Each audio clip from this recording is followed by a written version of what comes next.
Let's see. I'm going to look through the cast list and see which character I'll introduce you as this time. Man, there's so many to choose from here. A real who's who we got on our hands here. Okay, I'm ready. Okay. Hey, everybody, and welcome back to your favorite movie review podcast. That's right, Is It Kino? I am your host, Simian Jimmy, joined as always by Albert the Abacus. Yes, I have all sorts of plans, everything that all the gangs in the town, all their financial records, and I'm going to. So you actually remember which character is Albert the Abacus? Yeah, it's Willem Dafoe. God damn it. Okay. Here's the thing. This is the new Wes Anderson movie, people, and it has over 100 A-list actors in it. And I just looked through the cast list, and it's like, wow, I don't remember that character. I don't remember even seeing this person. Who is Paul Duvall? Do you remember that? Paul Duvall. Is that Timothée Chalamet's character? Nope. No. Nope. It's the biggest mistake in the entire film, which was getting Christoph Waltz, one of the greatest actors who ever lived, and giving him 2 lines in the movie. That's my big problem with this piece of shit. It's such an embarrassment of riches, emphasis on embarrassment. And let me just ask you this. Kino Corner, You've worked on films throughout your whole life. Do you think at any point during production on a Wes Anderson film, do you think any of the cast or crew ever feel embarrassed? No. In fact, a lot of actors, from what I know, actively seek out to work for him and work for minimum pay on his movies. Oh my God. I feel like whoever is like the set designer has to be at least a little embarrassed when they're putting this shit together. I'll say this, the movie's great, 8 out of 10, entertaining film, but his craft goes so over the top that it just becomes a try-hard embarrassment in my eyes. Wes Anderson clearly does not work for me the way it works for some other people.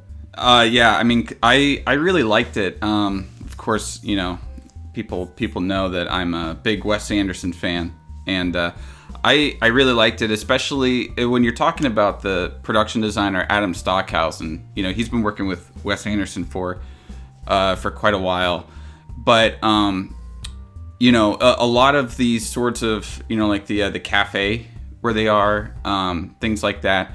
It's really harking back to a lot of the French films of the '60s. They would do kind of similar things, so it's. You know, it's in a sense, it's referential, but it's Wes Anderson putting his own spin on some things, like you see in looking into the different rooms and everything. That's kind of like the Godard film Tout va bien, and a lot of the cafe scenes also hark back to, you know, a whole bunch of like French New Wave films. A lot of the movie sort of is a love letter to the French New Wave. In a lot of the opening scene has a waiter who's walking through a labyrinthine passage of going up and down all these different stairs, and it's just like the one shot, and you can see him going, and he's like climbing up ladders and using dumbwaiters, and it's so just over the top. Well, just go up one staircase. Why am I seeing this? That actually is not of Wes Anderson. That is of Jacques Tati, and that's a direct reference to the films Mon Oncle and Playtime, where that is where Jacques Tati lives. It's actually in. I can show you the house or the apartment building, and you'll see. As I said, the movie is a big love letter to the French films of like the 50s, 60s, Well, and 70s. You're telling me that's how somebody's actual house is constructed? You have to go up and down 8 different staircases to get to the 3rd floor? Well, it's not his actual house. It's like that meme of when Max Goof from a very goofy movie goes to Roxanne's house and he says, "Damn, bitch, you live like this?" Here, I'm sending this to you. It's basically a sort of homage to this set. That shot was... My internet is really shitty, so it's going to take a second to do it. But it's basically an homage to this set from the Jacques Tati film. I think it's Mon Oncle. Okay. Yeah. Oh, my dog is being fucking annoying. Wait, give me a sec. I'll wait for you to respond. Oh my god, yeah, that looks just like it. Yeah. But that's something I would expect out of like a try-hard comedy film that wants to be artsy. Not why would somebody build that in real life? What a nightmare. Well, I mean, Jacques Tati was kind of like the Charlie Chaplin of France. So that's not somebody's actual home in real life. No, that's not somebody's actual home in real life. Thank God. That's good. At least I don't, at least I don't think so. But wait, maybe that's how French people live. I've never been over there. Well, it's not too far from it. Wait a sec. Yeah, it's not too far. It's not. It's a little bit of a parody of how like French apartment buildings are built, where there's all sorts of like staircases and different hallways. And I remember I lived on the top floor of a French apartment building, and I'd have to go up one staircase, go down a hallway, go to a tiny staircase, like go up. It took me just 5 minutes, maybe even more, to get to my place, going through a whole bunch of different rooms. So, I mean... Now, when you did that, were you wearing a beret while smoking a cigarette and holding a giant baguette that nobody could possibly eat before it gets moldy? So I don't smoke, but I do have a beret. So how did you live in France if you don't smoke? Yeah, I just drink coffee like I'm drinking now. I'm drinking my morning coffee. And that's... Wow. My breakfast consists of... each day my breakfast consists of coffee. And and that's about it. I have a piece of toast here with butter on it, but normally it's just coffee that I... So, I got along pretty well in France, even though I didn't smoke. I drank lots and lots of coffee and wine, I guess. And I like to eat cheese. Actually, they were making fun of me at VidCon because we went to the grocery store and I bought a baguette and Camembert cheese. And I was like, yeah, this is going to be my dinner. Well, let's go back to the movie. And I know I've been very negative Nancy on this film so far, but I'll say, again, it's 8 out of 10. Better than Isle of Dogs. I've only seen a small handful of Wes Anderson movies, so I don't have a lot to compare it to. Far better than the pedophile one that you're friends with. What's that movie called? No, Moonrise Kingdom is still great. I hate that movie. That movie's still I think great. I might hate that movie more than anything on this planet, but yeah, the Wes Anderson style, it's really an acquired taste. He tries way, way, way too hard to be late epic, quirky, random XD, but otherwise the script was funny, and the actors, even if they only showed up for 5 seconds, were all very good. I think that the big standout for me, I mean, there's a few standout moments in it, but I really like the first story about the painter, Benicio del Toro. Yeah, I think it's pretty clear why. In case you don't know, this film is 3 short films, just one after the other, and the conceit is that these are all stories written for a newspaper called the French Dispatch in Kansas, I believe. Yeah. And it's clear that he chose the first story to appear at the beginning because it was the best one, and I think that's how you have to do it. Yeah, the second one was the weakest, and then the third was the second best, but pretty close. I really like the third with the abacus. Yeah. even though Willem Dafoe's only in it for a short time, but I liked the... I'm a big foodie. I like watching all those shows, like Chef's Table and Jiro Dreams of Sushi, and like one of my favorite Japanese movies is Tampopo. And so I like, food on film. I'm a big fan of that, so that was kind of getting to my heart a little bit, you could say. But I also just I don't want to spoil it, but there's a really kind of profound. I think my favorite moment from the film was when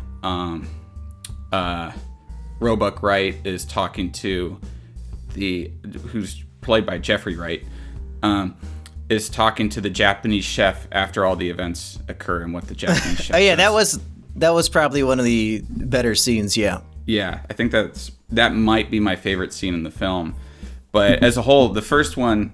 So I'll just kind of give like. I don't know why you don't want to spoil it. It's not like this movie is like it's not full like it's of a spoiler important thing. spoilers. Who fucking cares? Yeah. So, anyways, so it's structured like a magazine.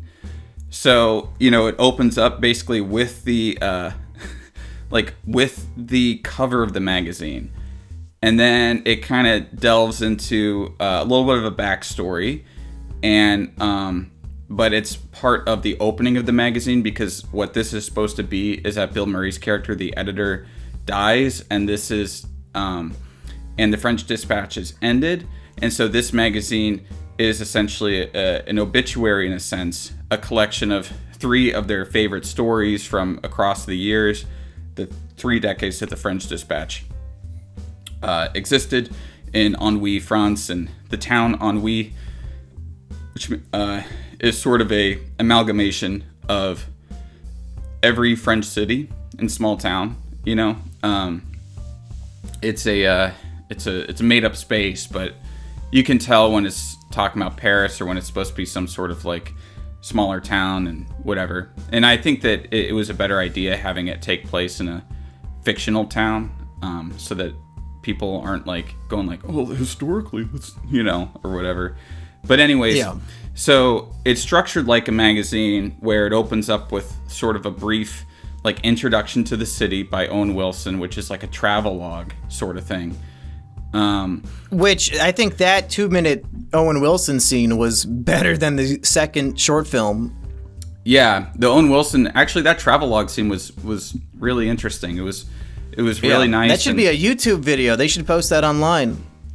Maybe they have. I wouldn't be surprised if that was used as like a marketing thing, because it's only 2 minutes or something like that. Yeah, and it's one of the funnier parts of the whole movie. Yeah, and then so then the first official story is about a deranged painter in a prison and a tax evader, art collector or art distributor who discovers this deranged painter played by Benicio del Toro, and the art distributor is Adrian Brody, and he makes. Now here's my second big issue with the casting of the film.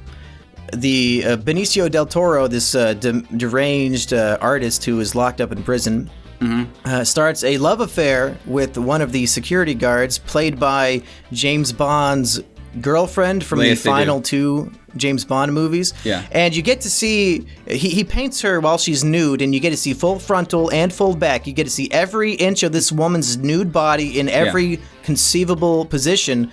And I'm thinking, well, if you're gonna do that with a James Bond girl, why would you not go straight to Ana de Armas or whatever her name is?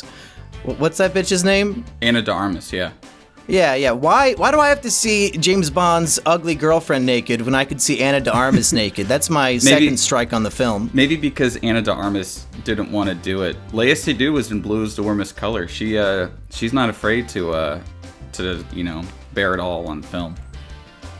Well, I mean, I love seeing famous actresses naked, but I mean, of all the women they could have chosen, I think there could have been some better picks. Well, I think that's more of a personal preference. I thought Léa Seydoux looked hot. Well, there you go. Go jerk off to the French Dispatch. I know you were going to do it regardless. Yeah, whether or not there was any nudity in it. Yeah. The set design. Oh, the framing. It's so parallel. So the first film is kind of like a mix of like a referencing or an homage to like Clouseau and Becker. I've been watching, so just to kind of give a little backstory on this, I got the French Dispatch magazine when I was in California, and there's a list in there of all the films that inspired the movie in some way, shape, or form. So I've been making my way through that list of 32 movies, and I'm currently 19 movies in. I've seen some of them before. Because I'm making a video on the French Dispatch. You need to watch 32 films to make a video about this movie? I want to be the expert. What can I say? About a movie nobody cares about?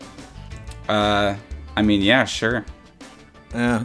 Well, it seems like a huge time crunch and a lot of commitment to something that, a lot of again, them, to literally be fair, nobody will care about. A lot of them, to be fair, are movies that have been on my list for a while, so it's more of like it's more of a reason to sort of do some catch up on some French movies that I hadn't seen.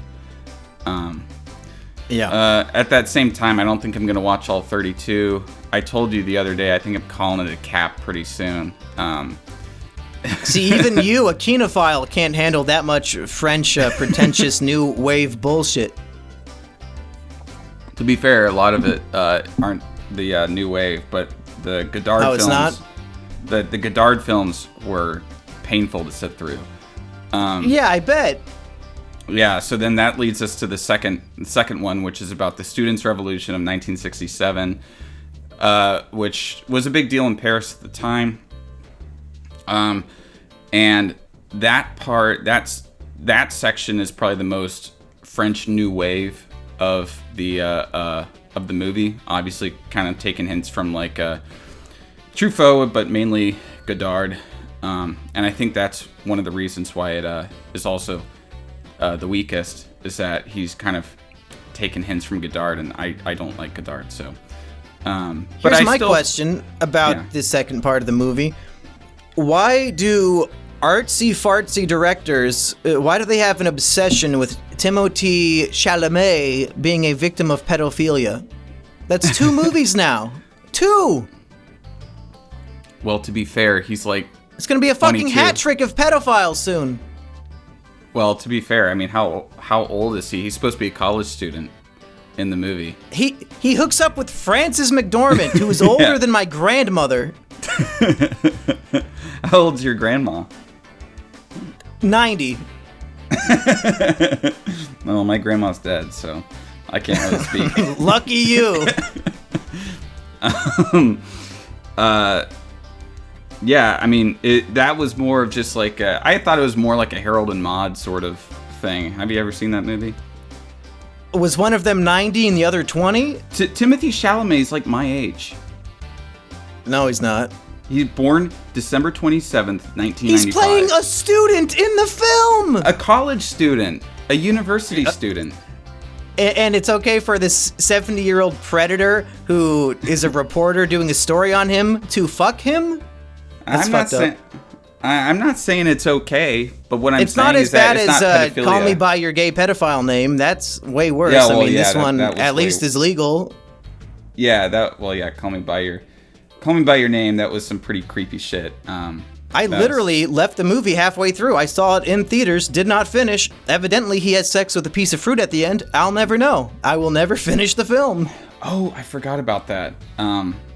Yeah, he does. That's so weird. The weirdest thing about Call Me By Your Name that I wasn't seeing people actually discussing, and I thought that made the movie like a horror film, is the fact that his dad was using him to sort of live vicariously through Timothée Chalamet, because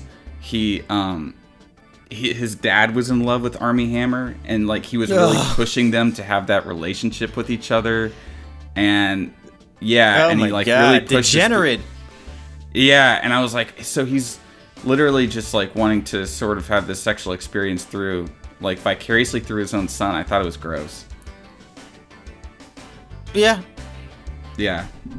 And the thought of having sex with Frances McDormand, I mean, I've seen her naked now, thanks to that Amazon praising movie that came out last year that you love so much. Yeah, you know what? Honestly, I have to say that after Nomadland, my opinion of Frances McDormand kind of plummeted. After her Oscar speech, my opinion plummeted, and I have 3 billboards outside Ebbing, Missouri, the poster hanging up on my wall. I was rooting so hard for her to win that Oscar, and then after she, won another Oscar for Nomadland and gave that disgusting speech and started howling like a wolf, I was like, wow, this bitch is crazy. Yeah, I felt the same way. I try to pretend that she's somebody else, or I'm just like, oh yeah, she's an old maid. VFE. She's an old maid. But at least she's still a very good actress, and she's good in this movie. Yeah, she is good in this movie. And I did think it was kind of funny where the line where he's like, "I'm a virgin," well, except for her, and then she's like, "Yeah, I figured." Yeah, this old maid is stealing a student's virginity, dude. She's deflowering university students. I mean, I guess if Armie Hammer doesn't count, then he really is a virgin. Yeah, well, that's who that was, right? The cannibal guy. That's who was in Call Me by Your Name. Oh yeah, he's the cannibal guy. Yeah, that's right. Yeah. Yeah, I forgot. I almost forgot about Gay that. pedophile cannibal. Dude, he's literally Patrick Bateman. I mean, everyone should be like. Personally, I don't want to put my cards on the table too much, but personally, I don't think Armie Hammer's career should be destroyed just because he wants to eat people. He was asking for their consent. Okay, yeah. There's nothing wrong with it if they're okay with it. I think he can still be in The Man from Uncle 2, even if he's trying to consume people's toes. I think that we should elevate him like how we elevated Jeffrey Epstein and Patrick Bateman to be one of the Sigma male, literally mean guys. People responded, we didn't have the autistic people on the internet respond fast enough. It was all the cancellation. That's right. He needs to be up there with the Sigma grind set bros. Not with, I've been saying this ever since Kevin Spacey got canceled. I've been saying that if I was a rich and famous producer and I was going to make a movie, I would totally cast all of the canceled actors in it, because who would not want to see that? If we can get Kevin Spacey and Armie Hammer and Louis C.K. in a film, oh fuck, I would pay to go see that. So maybe here's the film idea, right? Is that it's Louis C.K. is a detective. And there's like a Jack the Ripper cannibal type of person in town, and we're seeing but Kevin Spacey is like he's like the false flag. He's like the red herring, so to speak. Or maybe we actually follow Armie Hammer. Kevin Spacey is his character is watching Call Me by Your Name, and he says, "Damn, I thought I was a gay pedophile." No. Or what if we follow Armie Hammer as he eats people around like sunny LA? He like sneaks into like celebrities' houses. He's basically like a Patrick Bateman, Hannibal Lecter mix, and we just film it like it's a documentary. The cameraman did nothing to stop it. Yeah, exactly. It's like Man Bites Dog, but with Armie Hammer, it's just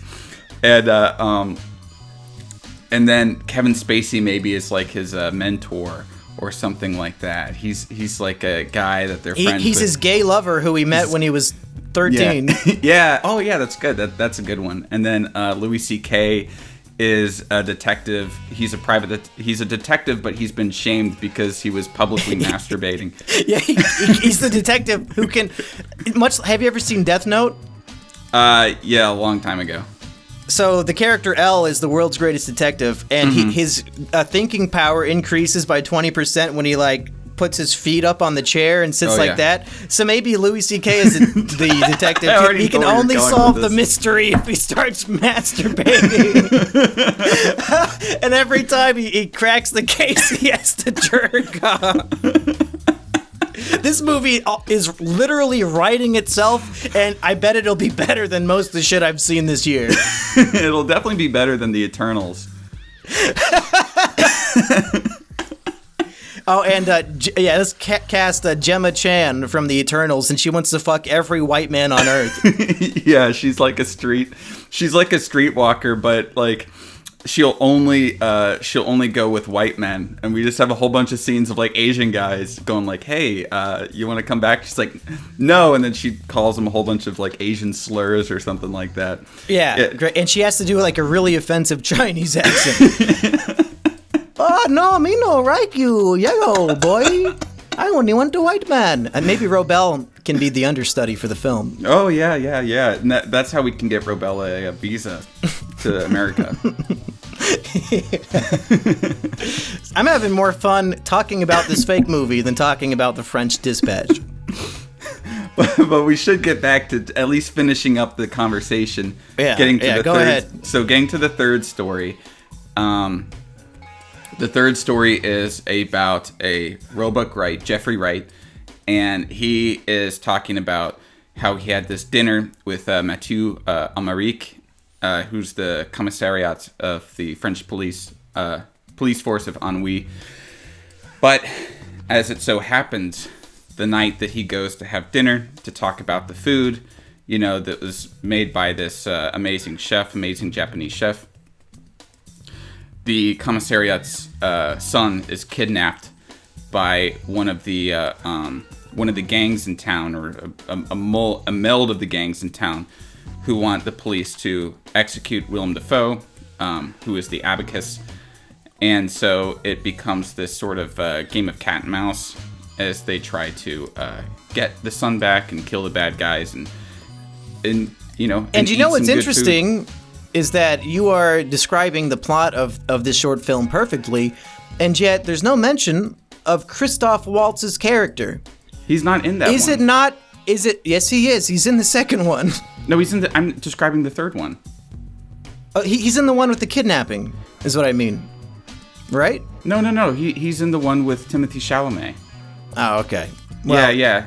I think the fact that I can't even remember which one he was in goes to show what a waste. Why would you get one of the best actors of all time in a role that could be removed from the film and would not change anything? Probably because he just wanted to be on set.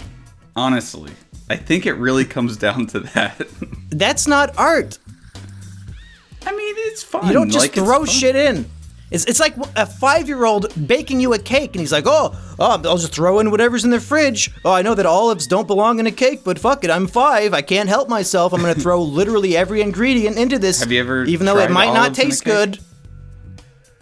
Fuck no, I didn't. But I mean, maybe olives in a cake would taste good, Well, in this case, you wouldn't even notice that the olives are there, and they didn't add anything of value. I was angry that they cast him in the film, and his role was pointless. Why would you be angry? I mean, he's doing because it's a waste. He's doing what a waste of talent. Job. If I have the opportunity to write a role for Christoph Waltz, I'm not giving him literally 3 lines. That is the biggest waste. Well, agree to disagree. I think he was just having fun. Fun? How much fun can you have with 3 lines that don't contribute to the film? He gets to go party with Wes Anderson. That's fun. Oh my god. Just go to the party then. I don't think he's been in a Wes Anderson movie too. Well, he still hasn't, as far as I'm concerned. What the fuck did he add to this movie? Now, he didn't add much to the movie, but I wasn't all too concerned with it. I mean, he's an actor. I don't really have that, high... I don't really think of actors that highly. I don't really think of them much at all. So, I mean, he's an actor. He was doing an acting job that was small, but my guess is what was his character arc in the film? He's not an important character at all. Exactly. Don't waste an unimportant role on a great actor. You know what probably happened? You're gonna get fucking Michael Phelps to be the lifeguard at the kiddie pool? Yeah, what a waste of his talent. If there's no other role that he works in. It's a waste of his life. He gets 80 years on this planet, and he wasted it doing nothing. I mean, he's wasted on far worse. He's been in a Roman Polanski film. Hey, we're gonna get him to direct the movie that we've been talking about. But, no, I mean, my guess is that he reached out, of course, I'm just theorizing here, but my guess is he reached out to Wes Anderson about being in the movie, and either the other roles have been cast, or Wes didn't envision him and the other characters, but he really wanted to be in, so he got him in for probably 1 day of shooting. I would say, hey, I respect you as an auteur. You're one of the greatest actors of all time. How about I write a role specifically for you in my next film, and then you can actually be in the movie? For all we know, for all we know, that's happening, and this hopefully was it is. And this was a sort of like, them sort of learning how each other work in a sense. I mean, for all we know, that that's kind of the thing. Like, have him as a small. Here's role, the stage directions for Christoph Waltz. Walk in, sit at this table, say a sentence. Okay, that's a wrap. Great shoot. Go home. Oh man, I learned so much about Wes Anderson's craft. I know so much about how he works as a director. I walked in, I sat down, I spoke, and then my scene was over. And you know what? And he should be proud of that. Who? Christoph Waltz. Yeah. I hope he got paid a shit ton. He probably didn't. I'm just being real. Whatever. Everybody's going to shit on me for being upset about this, but I actually respect this actor and I want to see him do things in a movie. Like, he was wasted in the new James Bond, too. What are they doing to this man? I can definitely say that he shouldn't have even been in the new James Bond. I did not like the new James Bond at all, but but they really kind of made that movie. They really made that character sort of just like this cartoonish, devilly like, and then sort of. Well, at least he did something in that movie. Well, and then he just dies out of nowhere. It's like, oh, he got the herpes. At least that's it. That was his arc. He went from being alive to being dead. That's way more than he gets in this film. Yeah, and then when the new James Bond, it's like, okay, Christoph Waltz is dead. Who do we get as the villain now? And it's like, oh, this like fucking wimpy Freddie Mercury looking ass. What's the name of his show? iRobot? Let's get iRobot as the final Bond villain of all time, since now Bond is dead. Bond is dead because he literally couldn't fuck one woman. Is that what happened? I thought he was poisoned. No, he had the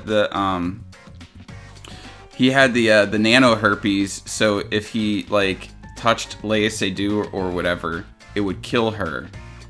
And so he was like, all right. I thought it was killing him too. No, it wasn't killing him.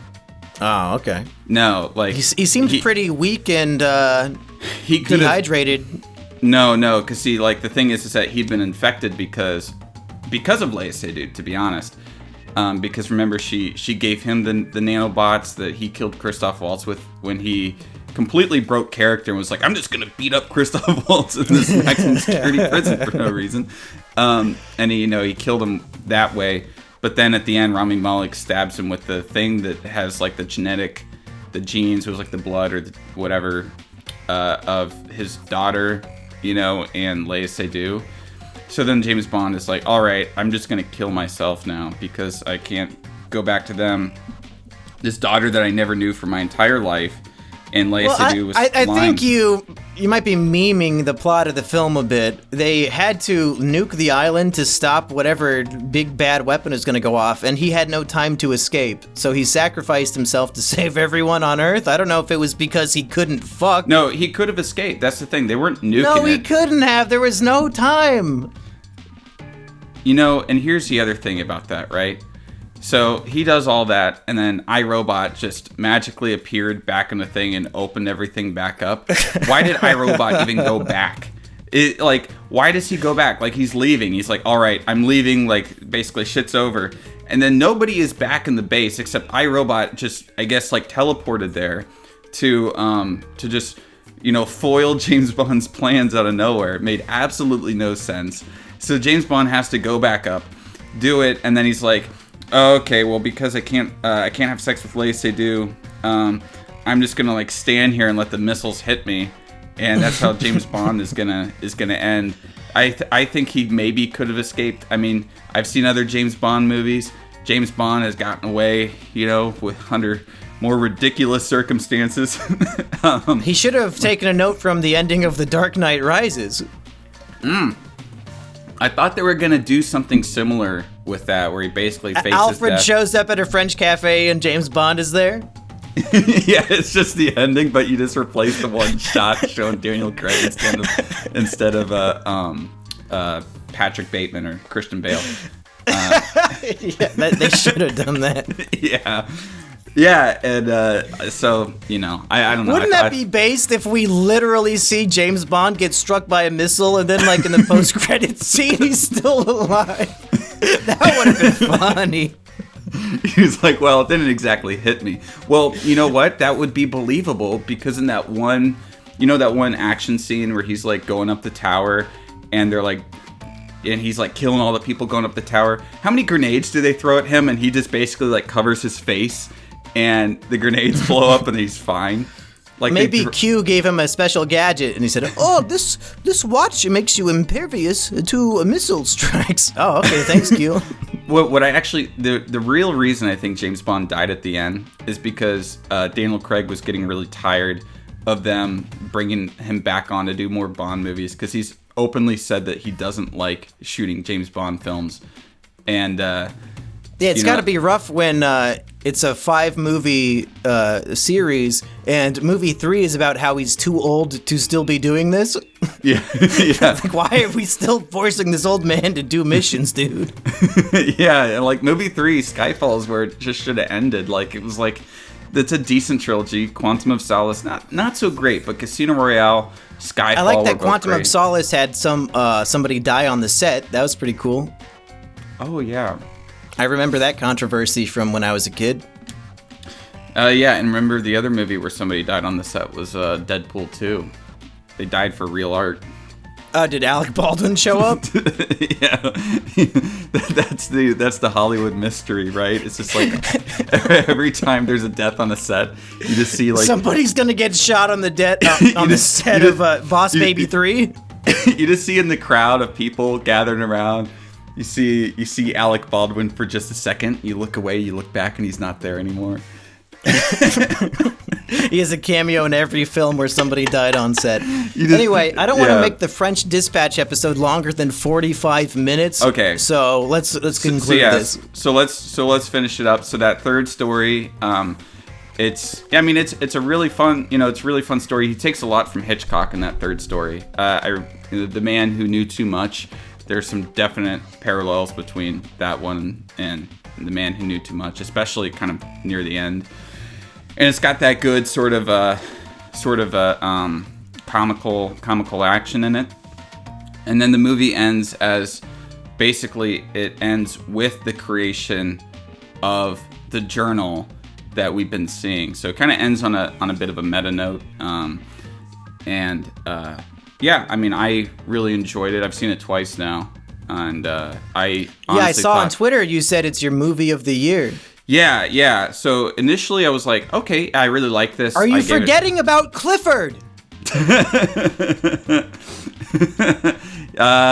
You know what? I gotta say, the Clifford thing, this might come as a shock to some people, but the Clifford thing was kind of a meme. What? Are you telling me the director of Clifford did not cite 31 French films that inspired the movie? Yeah, see, that was the problem. He only cited 25 German films. German films? Yeah, who's like Which definitely... ones? Which era of German filmmaking was he referencing in that? The New German Cinema, so, he was citing some Rainer Werner Fassbinder and some Wim Wenders and some Werner Herzog. Okay. Nothing about, like a guy up in a clock tower defending himself from a certain army? Oh. No. Like okay. the 70s German movies, the movies that took us on the road, that took us on epic chases. As far as The Big Dog goes, he cited a few Godzilla movies as reference. And you can even see that in the movie Clifford because the Asian kid calls him Gojira, I believe. Or he says kaiju or something like that. You might have noticed it was a subtle reference, but Emily Elizabeth, her will was so strong to make Clifford big and strong, and it was a true triumph, in my opinion. Mm-hmm. Actually, the fact that she was able to make Clifford so big should put her up for the Academy Award for Best Actress. Almost certainly. I think whoever did the green screen suit for Clifford should also be nominated.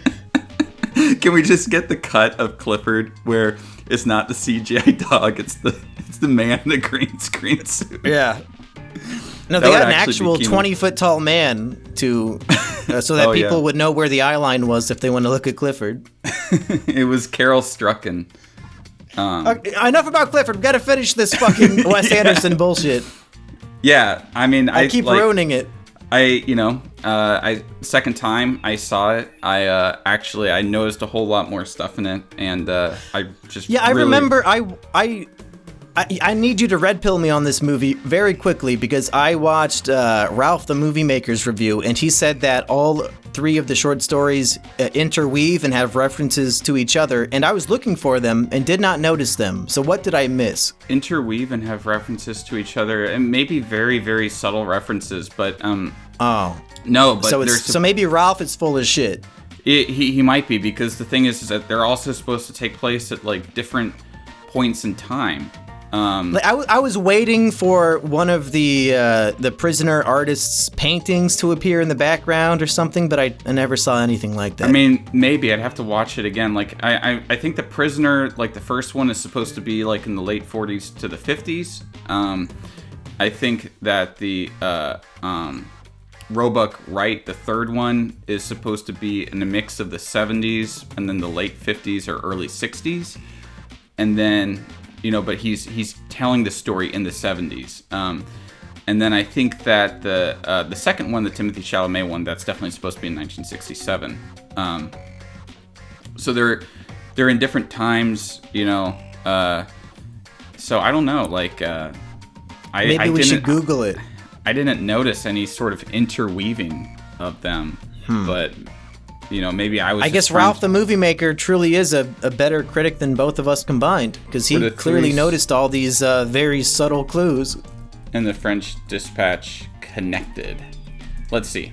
I don't know. Maybe he did some research on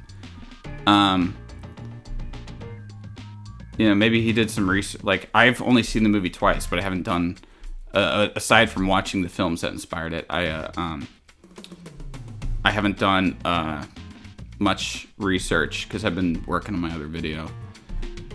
Says about modern art. Okay. To manifest says about revolution ideals. Why the 3 for the final work so well. Okay. There's no Easter eggs.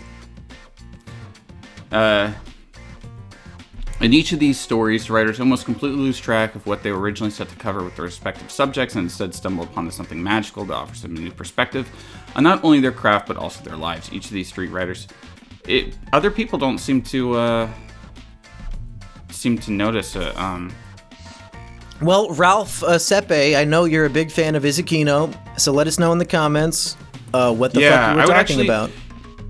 As I said, like, I'm gonna dive into researching this, like, going more into researching this movie next week. So maybe I'll notice something then. But honestly, if there are Easter eggs, I would like to know. I mean, I guess the Easter egg that would be the most notable is like having one of the paintings in one of the sets. And another thing, but I don't imagine how the students could also be in the other 2 stories, because I think that the students one takes place the latest. So, but I could be wrong on that. Well, let's wrap this up. Kino, is this movie Kino? What score would you give it, and would you recommend it to anybody? I think it's Kino. I would give it maybe like a 8.5, 8.5 to 9. Like, it was after my first watch, I was like, oh yeah, that's a solid 8 out of 10. But after a second watch, I like it a lot more. So I think I'm going to bump it up to an 8.5 to a 9-ish. I don't. Currently, it's my favorite, or it's tied for my favorite movie of the year with The Card Counter. Is that also a 9 out of 10? Yeah. Oh, yeah. So what was the last 10 out of 10 movie that was recently released? The Lighthouse. Oh, okay. Yeah, The Lighthouse, I would say. Not Joker? That's an 11 out of 10? No. Yeah, Joker is actually a 20 out of 10. It's I mean, I tend to agree. I also have a poster for that hanging up on my wall, too. I mean, I made a video on Joker, I make videos on every literally me movie, so.